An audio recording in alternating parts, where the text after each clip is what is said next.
This is What Do You Bring to the Table, a non-profit project made by youth for youth that aims to explore the many career paths available within our Canadian food systems. By interviewing industry leaders across the country, we get a first-hand look at the various existing and emerging agri-food career opportunities, with a particular focus on equity and sustainability. We want to thank the Gay Lea Foundation for their generosity in supporting this project, as well as the Catherine Maxwell Meighen Foundation and the Peterborough K.M. Hunter Charitable Foundation. Please visit our website youthandfoodsystems.ca and sign up for our free monthly e-newsletter to stay involved. You can also find us on Instagram, Facebook, Twitter, and YouTube. Links to those are on our website. If you like what we're doing, please drop a like, review, or comment. Or, if you have the means to, contribute with a monetary donation through our website. Thanks for listening!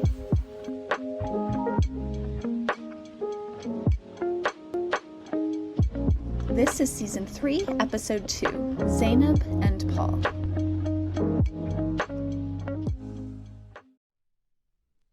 Hello everyone, and welcome to another episode of Season 3's interview series brought to you by Seeds of Diversity. On today's episode, we have someone whose professional path is not one that we commonly hear of. It is with great pleasure that I would like to introduce you to Paul Hertzig, Global Regenerative Agriculture Specialist at Pure. I'll be your host for today, Zaynab. So my first question for you, Paul, is since this profession is not one that many hear about, how did you come to the decision to pursue this?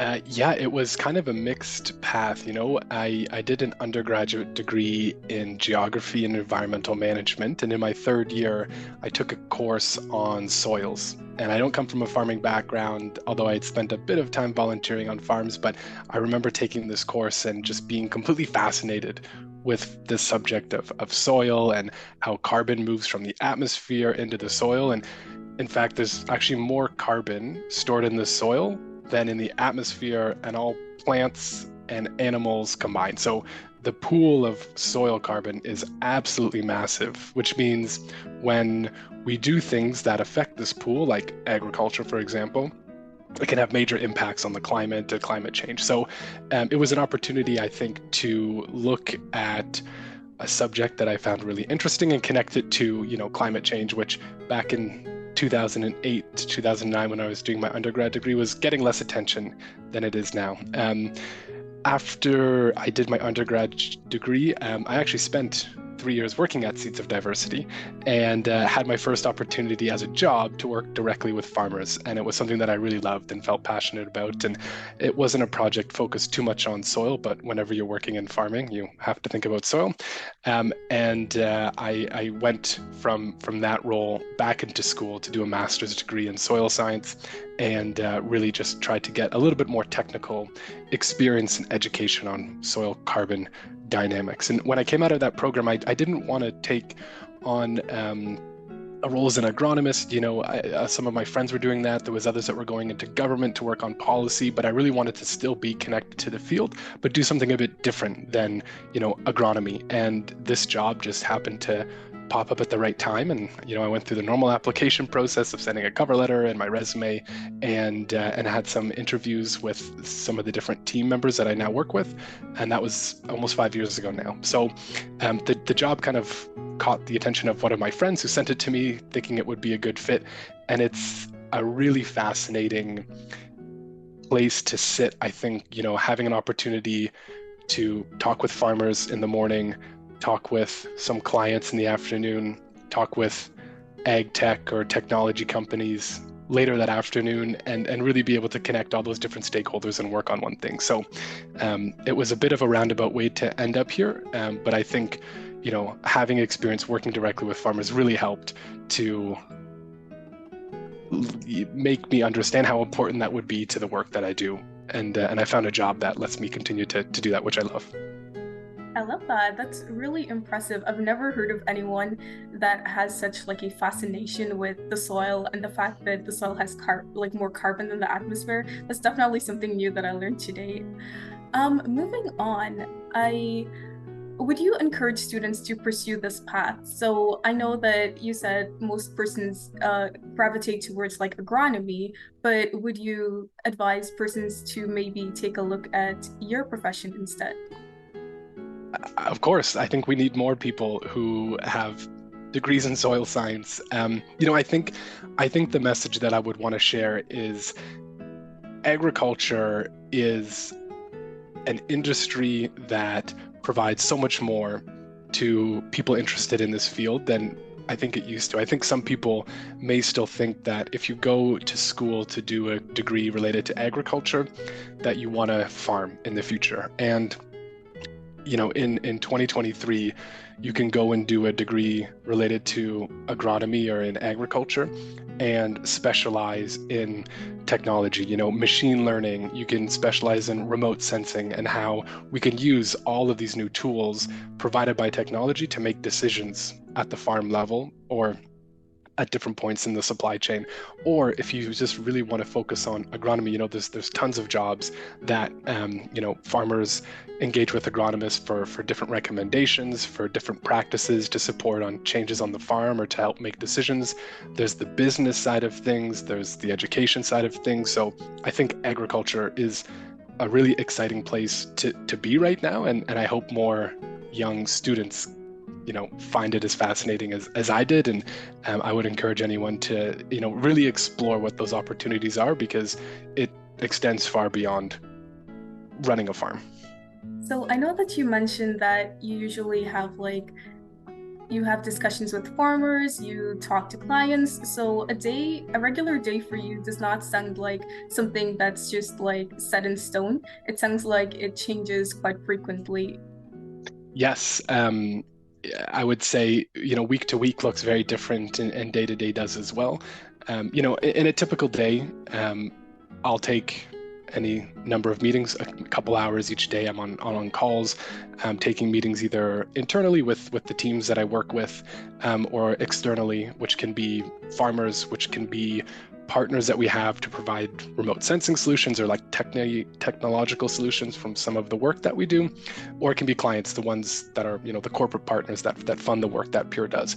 In any day, I'll maybe cover 2 or 3 different continents with our teams. We work in about 40 countries now, and so it's one of the things I love best about the work that I do is talking about how sometimes farmers face similar challenges. If you're in France, if you're in Indonesia, if you're in Canada, if you're Colombia, it doesn't really matter where you are. Some of these similar challenges kind of boil up to the surface, and we get to talk about how we can address them as an organization.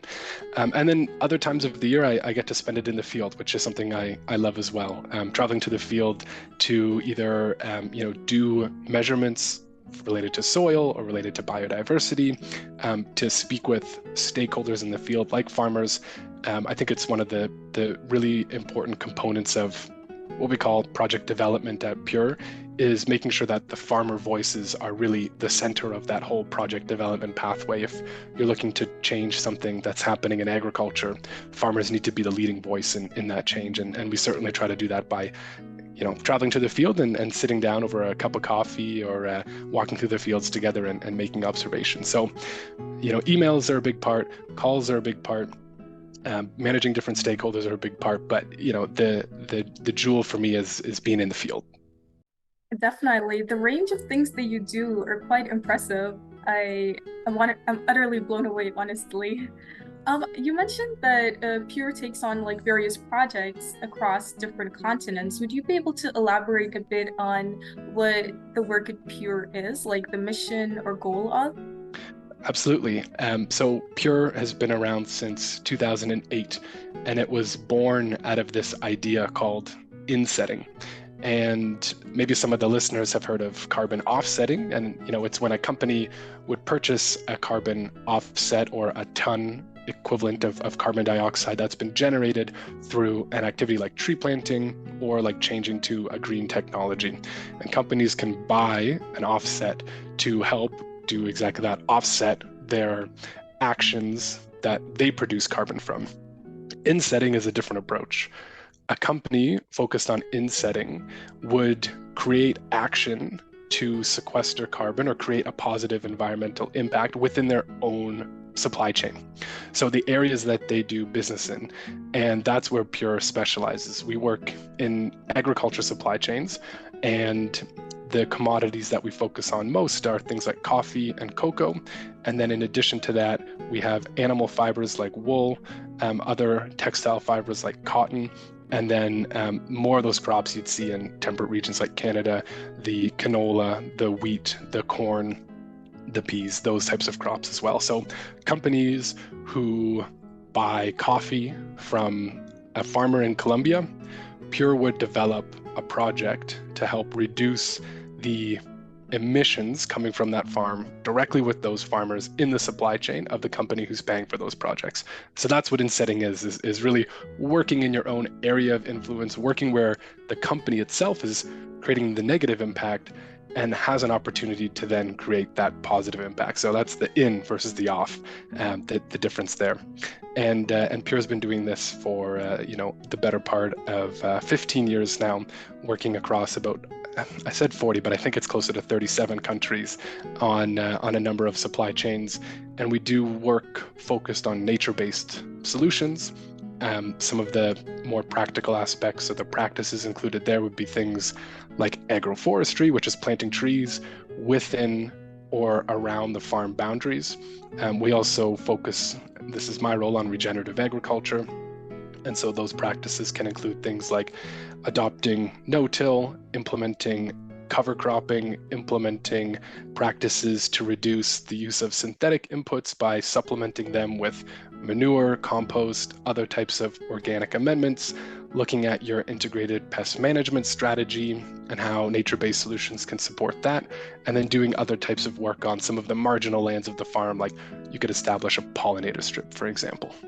And so that's the work that we do. We work directly with farmers in the supply chains of our clients to help create positive impacts on nature and environment, sequester carbon, improve soil health, improve biodiversity. And the approach we take is about putting farmers first and making sure these things can lead to positive economic benefits for farmers. At the end of the day, that's what's most important to a farmer. That's what's most important to all of us being able to have a livelihood. For sure. Given the nature of the importance of what you do at Pure, I'm honestly quite surprised that I haven't heard of this before. Like I have heard of like carbon offsetting before, just not carbon insetting. And I feel like that's extremely important to just start from a place where you're directly involved. My next question for you, I noted that when I was doing a Google search that you were a member of the second cohort of the Canadian Agricultural Youth Council. Yeah, that's right. This is actually my second cohort of participation. I was part of the first cohort as well, and had the pleasure of staying on for the second cohort. This was a consulting body made up of young Canadians from across the entire country that was launched about 2.5 years ago now. I should double check the date, but the role of the council is essentially to bring together 25 youth that are involved in agriculture. So there's definitely a group of farmers there. There's some that work in agriculture more on the maybe education side of things. There's some that work in government on policy. There's some that work at the provincial level. There's some that work in the ag tech space on different applications and how it can be used. And there's some that are working in sort of the consultancy space as well. And obviously myself on the project development side of things.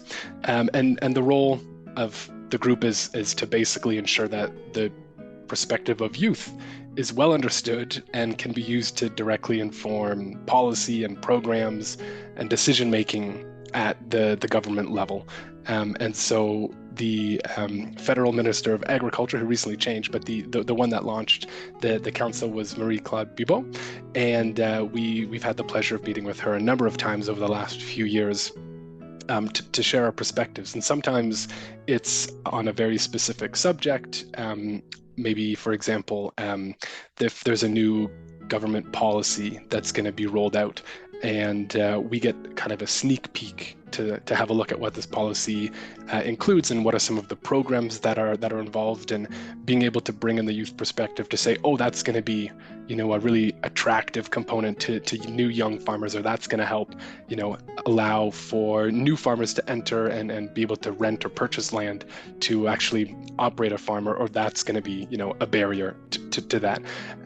So it's been an amazing opportunity to have an insight a bit more into what happens at the federal level when it comes to agriculture policy and decision making, but I mean more so just to be able to sit in a room with 25 people from all of the provinces and unfortunately only some of the territories, and talk about the future of agriculture, our experience with it, the need for more bright young people to participate in this exciting field, and just to be able to make connections with people from across the country working in the space has been incredible. From that, I can infer that each session would be extremely enlightening given the broad range of minds that are present. I know that you seem extremely passionate about the field of regenerative agriculture and the work you do at Pure currently, but are there any downsides to what you do, generally speaking? I mean, there's always downsides, right? It's funny. One of the things that I love is flexibility to remotely work, and we need it at Pure because we've got offices in I think 20 of the countries that we work in, and half my mornings are spent on calls with my colleagues in our French office. And so being able to work remotely was something that I did the moment I joined Pure, but we do have an office, of course, but what comes along with that is a lot of meetings behind a computer monitor, which here we are again today, and it can be tiring. I think I love being able to be in person with people as well. And the number of meetings that I think you end up being involved in always grows as your role grows as well. So it's great. I love connecting with people, and I love the fact that we've got the ability to do it so easily and for virtually free over our computers. But sometimes I do feel like I wish I was behind my computer screen a little bit less on a day-to-day basis, and I think that's why I value going to the field so much and being able to experience that. Another part that it's not necessarily I would change it, but just a reality of working for a company when you have colleagues across the world is the time zones. I'll have a 7 a.m. call sometimes, and later that day I might be on with some of the farmers we work with in Australia on a 7 p.m. call. So your days can stretch. And I think making sure you prioritize that work-life balance by, taking an extra long lunch that day, for example, is something important to do. But for the most part, I love the work that I do. I think it's a unique place to be in this type of profession. And I love the fact that I get to engage with so many different stakeholders and different farmers from across the world, that those downsides are just kind of a small price to pay for the work that I get to do. Most definitely. I hear you with the maintaining work-life balance could definitely get difficult, and I'm glad you're taking the initiative to do so. What do you envision the future of regenerative agriculture or the work you currently do at Pure to look like, perhaps in the next decade or even longer than that? Yeah, I think, the future of regenerative agriculture is that the word regenerative eventually just gets dropped, and this is just the new way that things are done. This is the new way that we produce food because we have to get there. I mean, I think we've all seen the impacts of climate change already impacting the way that we live, and that's certainly true for the way that we produce food. There are opportunities to use agriculture as a positive mechanism to both mitigate some of those impacts of climate change and help to draw carbon from the atmosphere back into the soil through regenerative agriculture practices. And so I think, we've already seen it. I think it starts out, smaller, and with a smaller, areas of land being under regenerative agriculture practices, and some of the farmers that are those like early adopters, whether it's on technology, whether it's on, new crop varieties, or whether it's on regenerative agriculture, those are the farmers that are kind of the first ones in the door implementing or trying out these new practices like like cover cropping, like intercropping, like integrated pest management for our nutrient stewardship, compost application, manure application, integrated pest management, all of those different regenerative practices, and agroforestry certainly being up there as well. And I think those practices help to mitigate the impacts of climate change and create resiliency on the farm as well. If you have a soil that has increased the amount of soil carbon that it holds, so you've drawn carbon from the atmosphere into plants as they've grown and then into the soil through the decomposition, that's a great thing for farmers because that soil can hold more nutrients. That soil is less prone to erosion. That soil can hold more water. So when you have a period of drought or not a lot of rain, there's a bit more water held in the soil that has a bit more soil carbon, and the infiltration of that soil acts like a sponge, and the infiltration rate is better, so that when you have extreme storms, the other end, the high rainfall events, water ends up into the soil and not running across the soil. And so, to me, regenerative agriculture is going to be the future of farming. There's going to be a transition period, and there's things that haven't been figured out yet. And, I think we need bright young people to help, but also people who have been working in agriculture for their whole lives to inform how this transition looks. But if we continue to do what we have done for the last 50 years, that we're going to run into problems when it comes to producing our food. We're going to run into problems when it comes to having healthy soils that are able to function in the way that can create resiliency on farms. We're going to run into problems with the cost of food increasing. And so, to me, regenerative agriculture is still something that's at an infant stage, but it's going to continue to grow. And I really hope, for all of our sake, it does. And I think, we won't call it regenerative agriculture in 40 years. We'll just call it agriculture, because it's just the way that we do things. I love the way that you worded that. We'll call it agriculture in the future for sure. And I hope the viewers are taking note that there is a lot of potential, I assume, for growth in the field of regenerative agriculture. Yeah, I mean, I've seen it, when I started at Pure 5 years ago, there wasn't a lot of conversations happening about regenerative agriculture from maybe like a consumer point of view. And I think consumer knowledge is building in that area. But, the way that we work is on the one end of our clients, we have the off-takers, you could call them, of the crops that we're developing projects around with the farmers. And those companies, some of the biggest companies in the world, you have like the Unilevers and the Nestle's and the General Mills and the Pepsi's and the Mars, like those massive consumer brands in the food and beverage space. If you dig into their sustainability study reports in 2022 and 2023, you'll probably see the word regenerative agriculture. And the demand from these companies are what drives a lot of the way that food can be produced. And so, these companies can help to act as a lever to unlock more opportunities and more support mechanisms for farmers to implement and adopt regenerative agriculture practices. But, go back 5 years and you probably won't see that word in those companies' reports. And it's kind of a funny thing, because regenerative agriculture, whether you've heard of it or not, you probably will soon, but it's actually a set of practices that are based in indigenous agriculture production and are thousands of years old. The way that these practices are actually used is not something that's new. We can update them and we can improve them with the use of technology, with the use of new machinery, with the use of better ways to monitor and measure some of the outcomes and make decisions around them. But the practices themselves, you can think about something called intercropping, which is growing 2 or more crops on the same piece of land at the same time. If you're maybe growing up in Canada, you might hear about the 3 sisters, the squash, the corn, and the beans that are grown at the same time. And each of those different crops provides a benefit to the other crops grown. And that's what intercropping is, and you don't see it very much in large scale agriculture, but you hopefully will in the future.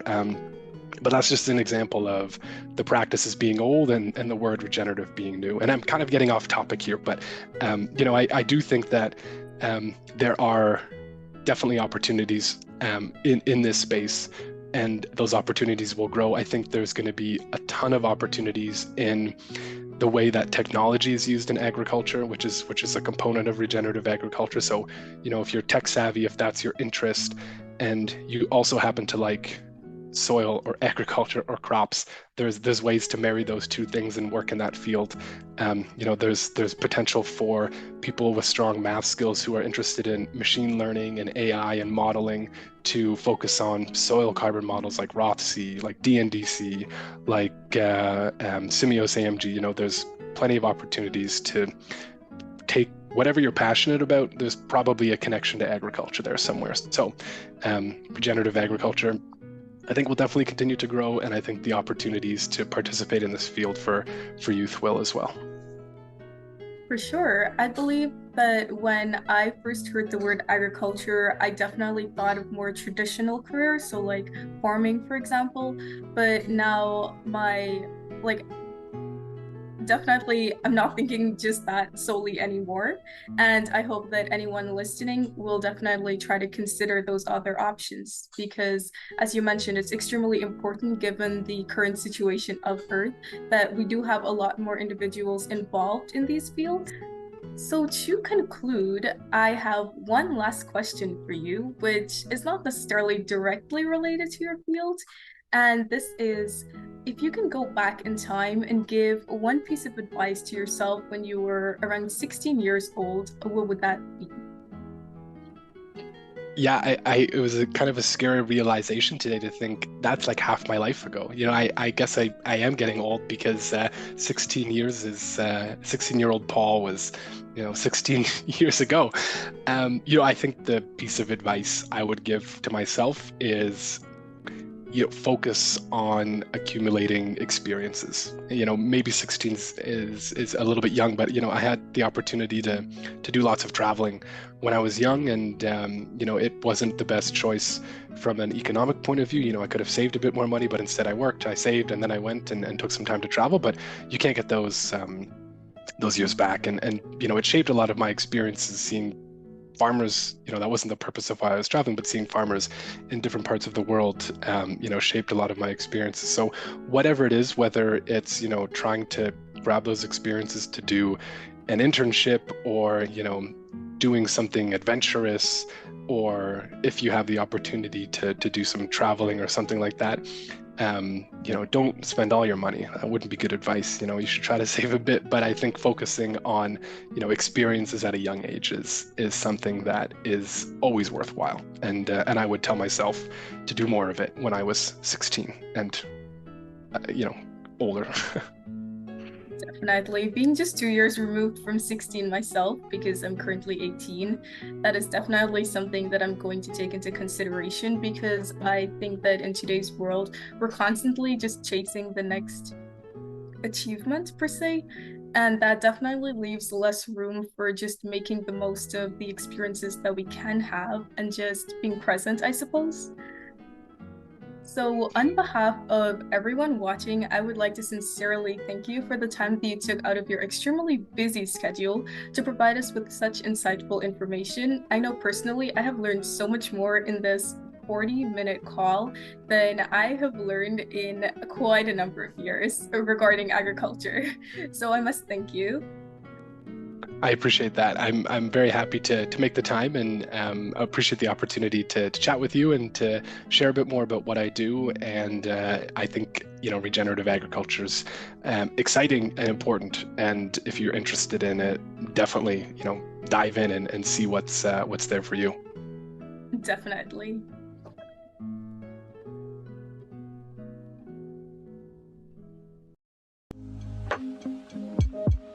We hope you enjoyed this episode of What Do You Bring to the Table, a project of Seeds of Diversity's Youth and Food Systems program.